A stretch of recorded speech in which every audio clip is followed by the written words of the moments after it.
നാലുപാടും കുരുക്കെന്നൊക്കെ പറഞ്ഞാൽ ഇതാണ് ആ കുരുക്ക്.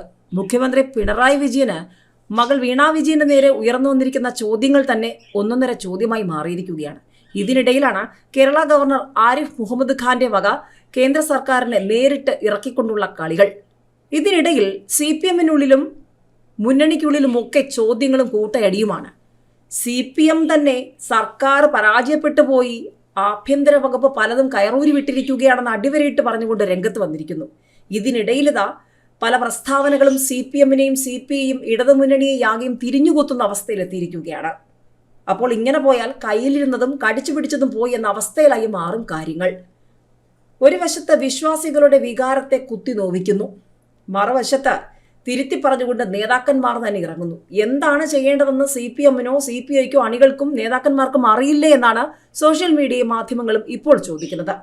ഏതായാലും MLA-ക്ക് കൃത്യമായി ജാഗ്രത കുറവ് ഉണ്ടായി എന്ന് അടിവരയിട്ട് സമ്മതിച്ചിരിക്കുകയാണ് നേതാക്കന്മാർ തന്നെ. ഒടുവിൽ രാമനെയും സീതയെയും രാമായണത്തെയും ഒക്കെ പരിഹസിക്കാൻ ഇറങ്ങിയ MLA-യും നേതാക്കന്മാരും ഒക്കെ ഇപ്പോൾ പുലിവാല് പിടിച്ച അവസ്ഥ. ബാലചന്ദ്രന് ജാഗ്രത കുറവുണ്ടായി. വിവാദ രാമായണ പോസ്റ്റിൽ MLA-ക്ക് കാരണം കാണിക്കൽ നോട്ടീസ്. രാമായണവുമായി ബന്ധപ്പെട്ട P. ബാലചന്ദ്രൻ MLA-യുടെ സമൂഹ മാധ്യമ പോസ്റ്റ് വിവാദമായതോടെ പോസ്റ്റിനെ തള്ളി മന്ത്രി K. രാജൻ. ബാലചന്ദ്രന് ജാഗ്രത കുറവുണ്ടായെന്നും അദ്ദേഹം പറഞ്ഞത് പാർട്ടി നിലപാടല്ലെന്നും രാജൻ മാധ്യമങ്ങളോട് പറഞ്ഞു. അദ്ദേഹം കുറച്ചുകൂടി ജാഗ്രത കാണിക്കേണ്ടതായിരുന്നു. ഇത്തരമൊരു കാലത്ത് ഒരു കമ്മ്യൂണിസ്റ്റ് നേതാവ് ചെയ്യാൻ പാടില്ലാത്തൊരു പ്രവൃത്തിയാണ് അദ്ദേഹം ചെയ്തത്. വേണ്ടത്ര ജാഗ്രത അദ്ദേഹത്തിന് ഉണ്ടായില്ല എന്നതും പാർട്ടിയുടെ അഭിപ്രായം ഇതല്ല എന്നതും അന്ന് തന്നെ പാർട്ടി ജില്ലാ സെക്രട്ടറി അറിയിച്ചിരുന്നുവെന്നാണ് മന്ത്രി പറയുന്നത്. അതേസമയം ഫേസ്ബുക്ക് പോസ്റ്റിൽ P. ബാലചന്ദ്രൻ MLA-യോട് CPI വിശദീകരണം തേടി. വിശദീകരണം എഴുതി നൽകേണ്ടെന്നും ജില്ലാ എക്സിക്യൂട്ടീവിൽ നേരിട്ടെത്തി നൽകണമെന്നുമാണ് പാർട്ടിയുടെ നിർദ്ദേശം. ഈ മാസം 31-നാണ് അടിയന്തര ജില്ലാ എക്സിക്യൂട്ടീവ് യോഗം. ഇത് സംബന്ധിച്ച കത്ത് പാർട്ടി ജില്ലാ സെക്രട്ടറി MLA-ക്ക് കൈമാറി.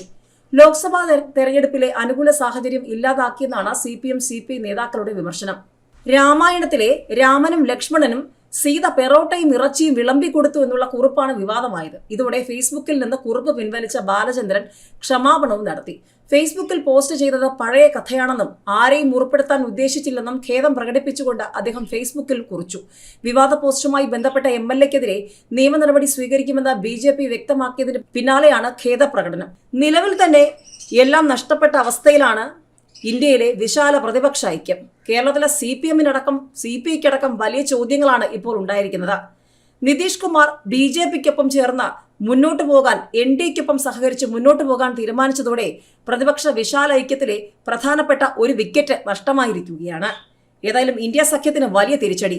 മമതാ ബാനർജിക്കാണെങ്കിൽ CPM എന്ന് കേൾക്കുമ്പോഴേ അലർജിയാണ്. CPM-മായി സഖ്യത്തിനില്ല, താല്പര്യമില്ല എന്ന് മമതാ ബാനർജി പലപ്പോഴായി അടിവരയിട്ട് പറഞ്ഞു. ഏതായാലും CPM-നെ സംബന്ധിച്ച് അതും ചോദ്യങ്ങളാണ്. വരും ദിവസങ്ങളിൽ ദേശീയ തലത്തിൽ CPM-ന്റെ ഭാവി എന്താകുമെന്നുള്ളത് ചോദ്യമാണ്. ഇതിനിടയിലാണ് കേരളത്തിലെ നേതാക്കന്മാർ തന്നെ CPM-നും CPI-ക്കും ഒക്കെ ചോദ്യങ്ങളുമായി രംഗത്ത് വരുന്നത്. ഏതായാലും ലോക്സഭാ തെരഞ്ഞെടുപ്പിൽ പലതും തിരിച്ചടിക്കുമെന്ന് ഇപ്പോൾ തന്നെ വ്യക്തമായിരിക്കുകയാണ്. ഏതായാലും മുൻപ് ശബരിമലയുമായി ബന്ധപ്പെട്ടുള്ള സജീവമായ ചർച്ചകൾ നടന്നതിന് പിന്നാലെ നടന്ന ലോക്സഭാ തെരഞ്ഞെടുപ്പിൽ 20-ൽ 19 നേടി UDF എല്ലാം കൊണ്ടുപോയതും ആലപ്പുഴയിലെ ഒരു തരി കനലിൽ CPM-ന് സമാധാനവും ശാന്തിയും കണ്ടെത്തേണ്ടി വന്നതും ഒന്നും കേരളം മറന്നില്ല. ഇങ്ങനെ പോയാൽ വട്ടപൂജ്യമാകുമോ CPM എന്നുള്ളതാണ് ഈ ലോക്സഭാ തെരഞ്ഞെടുപ്പിൽ എന്നാണ് ഏവരും ഉറ്റുനോക്കുന്നത്.